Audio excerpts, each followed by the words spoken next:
चिराग बोलतात, जुडसतो त्याला नाग बोलतात. आणि अलिबाग मध्ये प्रत्येक बीच मधल्या तरुणाला, माणसाला, प्रत्येक महिलेला या महाराष्ट्रामधला वाघ बोलतात, या महाराष्ट्रामधला वाघ बोलतात.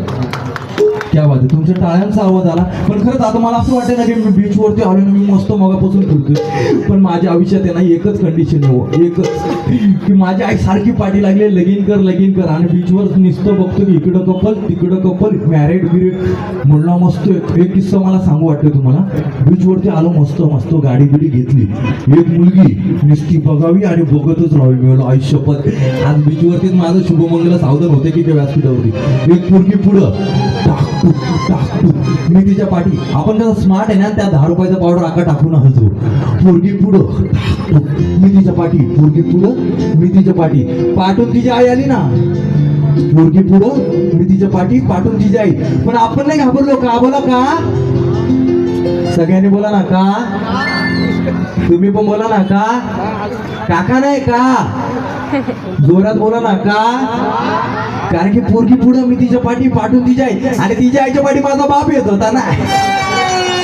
आणि खरंच आज महिलांचं ना एवढा आनंद उत्साह होतो ना. मला महिलांचं खूप कौतुक आहे. म्हणजे कधी महिला दुर्गा येऊ शकते, महिला कधी काली येऊ शकते, पण ना महिलांची माझी एकच तक्रार आहे, म्हणजे महिलाचं माझं एकच जमत नाही. आम्ही 2 मित्र भेटलो ना, आता आम्ही जीवनदाता वगैरे भेटलो, आम्ही 5 मिनिटं बोलतो, पण 2 महिला भेटल्या फार दूध जातो, भात करपून जातो, पण त्यांचं बोलणं काय थांबत नाही. पण मला कळलंय की ह्या महिला काय बोलतात. मस्त म्हटलं अलिबागला बीचला जायचं, एका गाडीमध्ये बसलो, गाडीमध्ये 2 बाजूला महिला असतात. या महिलांमध्ये काय चर्चा असते ना, मी तुम्हाला सांगतो एक प्रसंग. पहिली महिला दुसरी महिलेला, 1 पीस बघ माझा, मेशोवरने घेतलाय, 3000चा आहे 3. दुसरी महिला पण, मी पण आता बीचवर गेली ना, माझ्या नवऱ्याचा पगार झाला ना, तुला दाखवतेच, मी तर डायरेक्ट ना मोठाच घेणार आहे.